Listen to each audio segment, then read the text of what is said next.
हाँ, शुरू किया जाए। रेस्पिरेशन के बारे में बातचीत चल रही थी। रेस्पिरेशन क्या होता है, मैंने डेफिनेशन बताया था रेस्पिरेशन, और बात चल रही थी हमारे आपके बीच में ब्रीदिंग के बारे में बातचीत चल रही थी।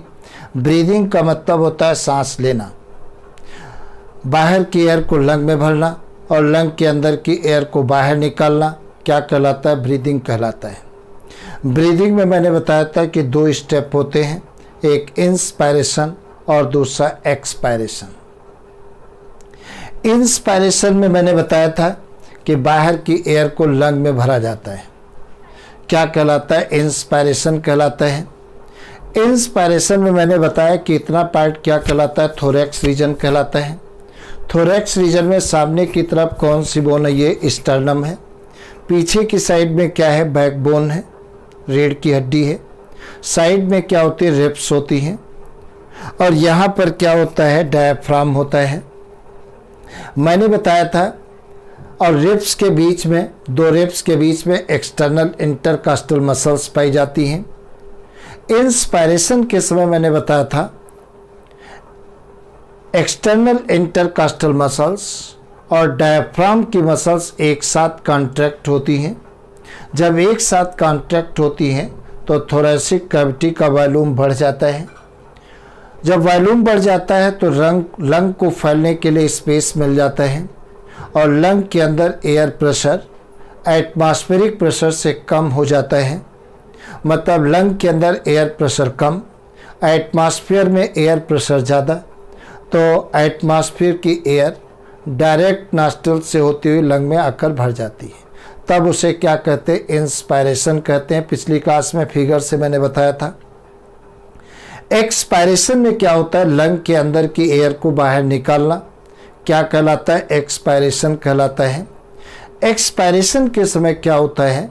एक्सटर्नल इंटरकास्टल मसल्स और डायफ्राम की मसल्स एक साथ रिलैक्स होती हैं।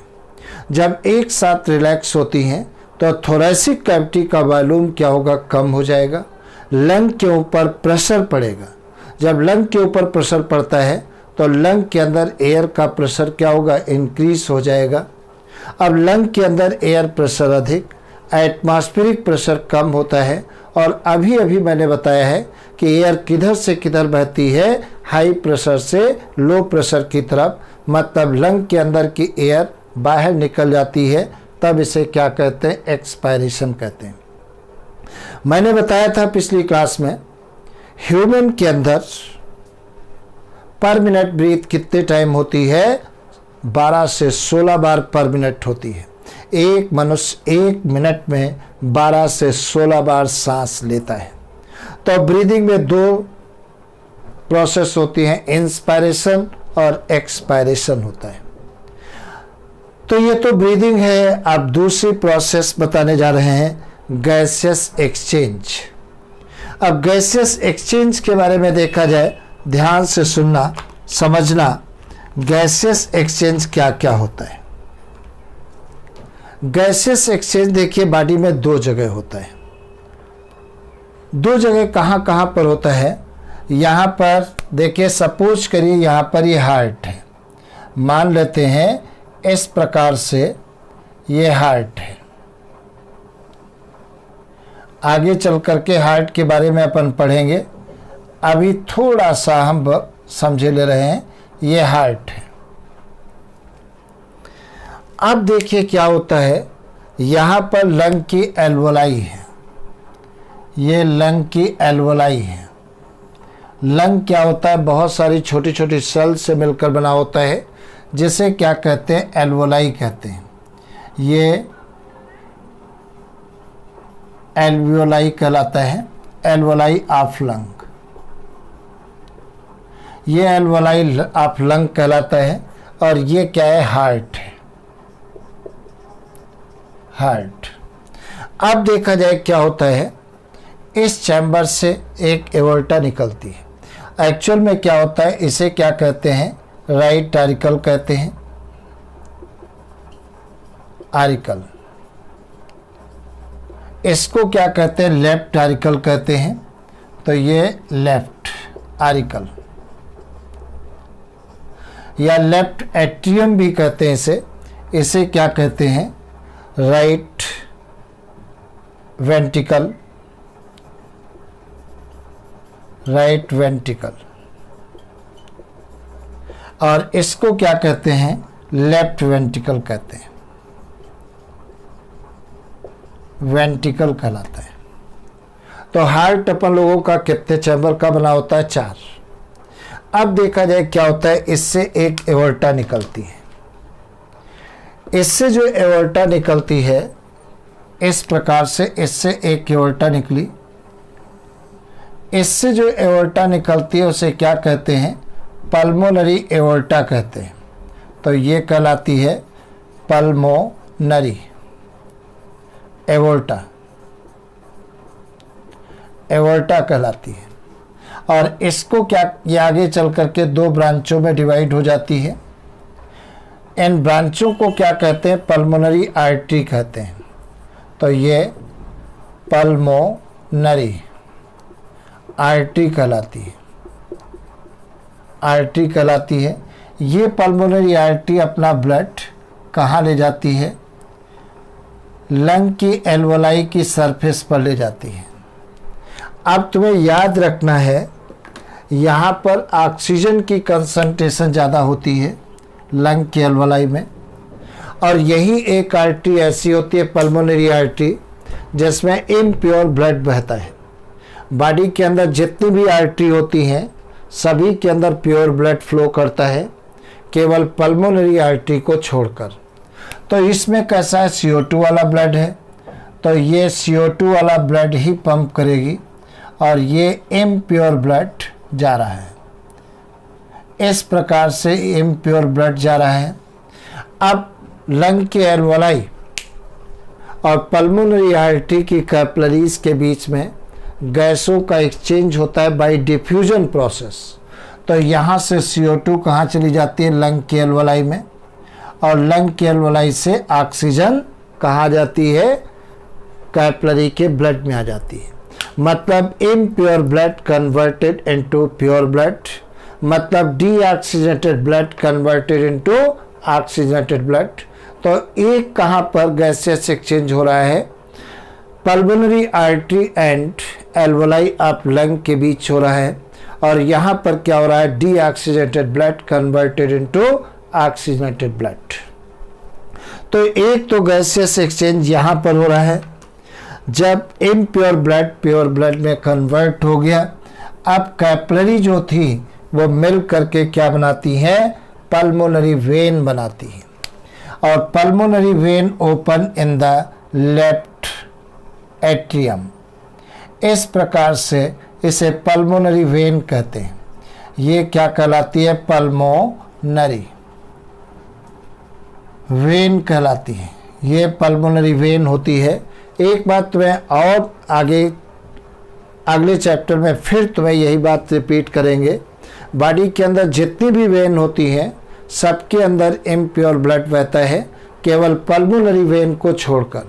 पल्मोनरी वेन में कैसा ब्लड फ्लो करता है, प्योर ब्लड फ्लो करता है।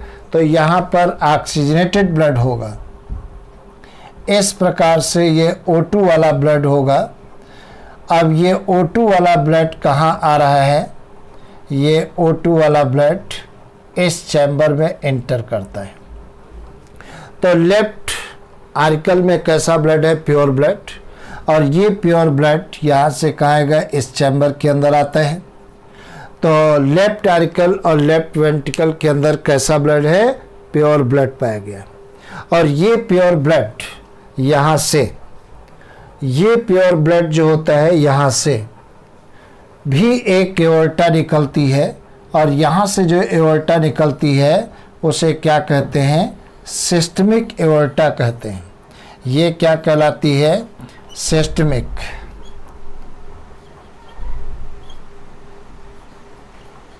एओर्टा कहते हैं। और सिस्टमिक एओर्टा जो होती है बहुत सारी पतली पतली ब्रांचों में डिवाइड हो जाती है। अब ये कैसा ब्लड यहाँ से जाएगा, ऑक्सीजन वाला जाएगा, इस प्रकार से O2 वाला जाएगा। कैसा ब्लड जाएगा, ऑक्सीजन वाला जाएगा, ये बात तुम्हें याद रखना है। O2 वाला ब्लड है, सब में O2 वाला ब्लड जाएगा। तो यहाँ पर ये कैपिलरी 1 मैंने दिखा दिया, ऑक्सीजन वाला ब्लड जा रहा है। और यहाँ पर देखा जाए ये बॉडी के टिश्यू सेल मैंने दिखा दिया। इस प्रकार से ये बॉडी सेल मैंने दिखा दिया। अब बॉडी सेल्स में क्या होगा, रेस्पिरेशन होगा। तो यहाँ पर क्या बनता है, CO2 बनेगी। रेस्पिरेशन के द्वारा क्या बनेगा, CO2 बनेगा। तो ये क्या है, बॉडी सेल है, बॉडी सेल है। तो यहाँ रेस्पिरेशन हो रहा है, तो यहाँ सेल में CO2 की कंसंट्रेशन ज़्यादा, कैपिलरी के ब्लड में ऑक्सीजन की कंसंट्रेशन ज़्यादा। तो यहाँ पर क्या होता है, गैसेस एक्सचेंज होता है। यहाँ से CO2 कहाँ चली जाएगी, कैपिलरी के ब्लड में जाएगी, और ऑक्सीजन कहाँ जाएगी, सेल के अंदर आ जाएगी। इस प्रकार से ये oxygenated blood converted into deoxygenated blood, CO2 वाले ब्लड में कन्वर्ट हो जाता है। और ये आकर के कहाँ पर ओपन होती है, इस प्रकार से यहाँ से आएगी और राइट आरिकल में खुलेगी। तो ये ब्लड कैसा ला रही है, ये CO2 वाला ब्लड ला रही है। तो ये वेन है, और बॉडी के डिफरेंट पार्टों से जो वेन आती हैं वो इम्प्योर ब्लड को ला रही हैं। और कहाँ पर आकर के खुलती है, ये CO2 वाला ब्लड इस चैम्बर में। तो इस चैम्बर में कैसा है, CO2 वाला ब्लड। तो यहाँ पर गैसों का एक्सचेंज आप साफ साफ देख रहे हैं, 2 जगह हो रहा है। एक तो एल्वोलाई ऑफ लंग और पल्मोनरी आर्टरी के बीच में हो रहा है, और दूसरा सिस्टमिक एओर्टा की ब्लड कैपिलरीज और बॉडी सेल्स के बीच में गैसों का एक्सचेंज हो रहा है। या और बाय डिफ्यूजन प्रोसेस के द्वारा होता है, सिंपल डिफ्यूजन होता है। और डिफ्यूजन तुम्हें मालूम क्या है, movement of molecule from higher concentration to lower concentration. Molecules का मूवमेंट हायर कंसंट्रेशन से लोअर कंसंट्रेशन की तरफ गैसों का मूवमेंट होता है, तब उसे क्या कहते हैं, डिफ्यूजन कहते हैं। तो इस प्रकार से गैसों का एक्सचेंज तुम्हारे सामने है, जो आप देख सकते हैं क्या होता है। उसके बाद में एक तो मैंने बताया ब्रीदिंग, दूसरा ब्रीदिंग मैंने बताया, एक्सटर्नल रेस्पिरेशन, इसमें 2 प्रोसेस थी। एक तो मैंने बताया ब्रीदिंग और दूसरा गैसेस एक्सचेंज। तो एक्सटर्नल रेस्पिरेशन में ऑक्सीजन का यूज अभी नहीं हुआ है। अब इंटरनल रेस्पिरेशन में ऑक्सीजन का यूज होगा, और कैसे होगा, 2 मिनट का इंतज़ार, फिर अभी बताते हैं कैसे सेल्स के अंदर ऑक्सीजन का यूज होता है।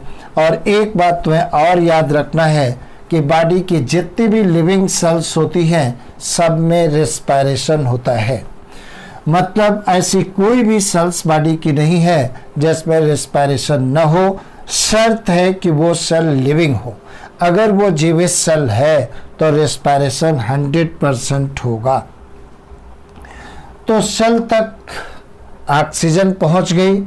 कभी भी क्वेश्चन पूछ लिया जाए एक्चुअल यूज ऑफ ऑक्सीजन कहाँ पर होता है, तो आपका आंसर होगा सेल में होगा। और अगर क्वेश्चन ये पूछ लिया जाए रेस्पिरेशन कहाँ पर बॉडी में होता है, तो धोखे से भी मत लगा देना लंग। बॉडी की प्रत्येक लिविंग सेल में क्या होता है, रेस्पिरेशन होता है। अब देखा जाए क्या होता है। सपोज करिए यहाँ पर एक ये बॉडी की सेल्स थी, इस प्रकार से ये बॉडी सेल मैंने नोट कर लिया, ये बॉडी सेल है। और तुमको मान लेते हैं समझने के लिए अपन देखें, यहाँ पर मान लेते हैं एक ब्लड कैपिलरी है, ये मान लेते हैं आर्टरी है, ये आर्टरी है, आर्टरी। और यहाँ पर कैसा है, ऑक्सीजन वाला ब्लड है। और यहाँ पर बॉडी सेल्स में क्या है, CO2 है। डिफ्यूजन होगा, डिफ्यूजन प्रोसेस के द्वारा CO2 सेल से आर्टरी में चली गई और ऑक्सीजन आर्टरी से सेल में आ गई। अब ऑक्सीजन यहाँ पर आ गई और CO2 यहाँ पर पहुँच गई, मतलब डिफ्यूजन प्रोसेस के द्वारा सेल तक ऑक्सीजन आई। अब सेल में क्या होता है, सुनिए भाई, सेल में क्या होता है, actual use of oxygen in the cell. Cell में क्या होता है, जैसे अपन भोजन ग्रहण करते हैं, कार्बोहाइड्रेट, प्रोटीन, फैट, ये सब भोजन में होता है। तो जो कार्बोहाइड्रेट होता है उसका फार्मूला क्या है, C6H12O6। अब इस ऑक्सीजन का यूज करके 6O2 ऑक्सीजन के द्वारा कार्बोहाइड्रेट को क्या करते हैं, ऑक्सीडाइज करते हैं। और जब ऑक्सीडाइज करते हैं तो बनता क्या है, 6CO2 प्लस 6H2O और प्लस 673 किलो कैलोरी एनर्जी बनती है। तो सेल के अंदर ये प्रोसेस कहाँ पर होगी, ये रिएक्शन कहाँ पर होती है, सेल के अंदर होती है। इसी को क्या कहते हैं, इंटरनल रेस्पिरेशन कहते हैं। क्या कहते हैं, इंटरनल रेस्पिरेशन कहते हैं, जो सेल के अंदर होता है। तो एक्चुअल यूज ऑफ ऑक्सीजन कहाँ पर होता है, सेल के अंदर। और इस ऑक्सीजन की हेल्प से कार्बोहाइड्रेट को क्या किया जाएगा, ऑक्सीडाइज किया जाता है, जैसे कार्बन डाइऑक्साइड, वाटर, और 673 किलो कैलोरी एनर्जी बनती है। कार्बन डाइऑक्साइड और वाटर को एक्सपायरेशन प्रोसेस के द्वारा बॉडी से बाहर निकाल दिया जाता है, और जो एनर्जी बनती है, इस एनर्जी का यूज करके अपन डिफरेंट टाइप के वर्क करते हैं, क्योंकि किसी भी वर्क को करने के लिए एनर्जी की ज़रूरत होती है। तो रेस्पिरेशन में देखिए एनर्जी बाहर निकल रही है, तो रेस्पिरेशन एक ऐसी प्रोसेस है, एक्सोथर्मिक प्रोसेस है। अगर किसी रिएक्शन में एनर्जी बाहर निकलती है तो उस रिएक्शन को क्या कहते हैं, एक्सोथर्मिक रिएक्शन कहते हैं। और अगर किसी रिएक्शन में एनर्जी का यूज हो रहा है तब उसे क्या कहते हैं, एंडोथर्मिक रिएक्शन कहते हैं। तो रेस्पिरेशन एक ऐसी एक्सोथर्मिक रिएक्शन है, because energy release about 673 kilo calorie energy, या इसी, और ये जो एनर्जी बनती है, इस एनर्जी को स्टोर कर लिया जाता है in the form of ATP. ATP के फॉर्म में एनर्जी को स्टोर कर लिया जाता है, और जब कभी भी सेल को एनर्जी की रिक्वायरमेंट होती है, एनर्जी प्रोवाइड कर दी जाती है सेल को, और सेल अपनी एक्टिविटीज करती है। एक बात तुम्हें और बताएं, जो सेल जितना ज़्यादा एक्टिव होगी उसमें इंटरनल रेस्पिरेशन उतना तेज होगा, एनर्जी उतनी ज़्यादा बनेगी, क्योंकि एक्टिविटी ज़्यादा हो रही है, एनर्जी की रिक्वायरमेंट उस सेल को उतनी ज़्यादा होगी। समझे? तो इस प्रकार से ये इंटरनल रेस्पिरेशन होता है जो तुम्हारे सामने है। अब देखा जाए, ये तो प्लांट की बात, मैंने एनिमल की बात बताई, तो एनिमल में ये रेस्पिरेशन के बारे में आप देख रहे हैं। उसके बाद में देखा जाए प्लांटों में रेस्पिरेशन। एक बात तुम्हें और बता दें, चाहे प्लांट, चाहे एनिमल हो या प्लांट हो, हमेशा तुम्हें याद रखना है, चाहे प्लांट हो या एनिमल हो, रेस्पिरेशन 24 आवर होती है, एक न रुकने वाली प्रोसेस है। मतलब प्लांटों में भी रेस्पिरेशन दिन में भी होता है और रात में भी होता है, और एनिमल में भी होता है। तो याद रखना, रेस्पिरेशन चाहे प्लांट हो या एनिमल हो, 24 आवर होने वाली एक प्रोसेस है। और एक प्रोसेस है फोटोसिंथेसिस, जो केवल प्लांटों में होती है और दिन में होती है, रात में नहीं होती है। रात में नहीं होती है। तो photosynthesis only occurs in the plant but absent in the animal. Photosynthesis animal में नहीं होती है, केवल ग्रीन प्लांटों में होती है, और ओनली इन डे टाइम, केवल दिन के समय होती है। तो याद रखना, फोटोसिंथेसिस केवल ग्रीन प्लांटों में होता है और दिन के समय होता है, और रेस्पिरेशन 24 आवर होने वाली प्रोसेस है, और लिविंग सेल में होता है, चाहे वो प्लांट की सेल हो चाहे वो एनिमल सेल हो। ऐसा नहीं है कि प्लांट की लिविंग सेल है तो वो रेस्पिरेशन नहीं करेगी, समझे? दिन हो रात हो। और ये भी तुम्हें बता दें, रेस्पिरेशन में हमेशा ऑक्सीजन यूज की जाती है, CO2 बाहर निकाली जाती है। चाहे वो प्लांट हो या एनिमल हो, रेस्पिरेशन में ऑक्सीजन यूज की जाएगी और कार्बन डाइऑक्साइड बाहर निकलेगी। फोटोसिंथेसिस में CO2 यूज की जाती है और ऑक्सीजन बाहर निकलती है। समझे? अब प्लांट रेस्पिरेशन की चर्चा हम अगली क्लास में करेंगे। आज की सेवा इतनी, और चैनल को सब्सक्राइब करें, लाइक करें और अपने दोस्तों को बताएं, जिससे आपका अपना चैनल आगे ग्रो करे। ओके।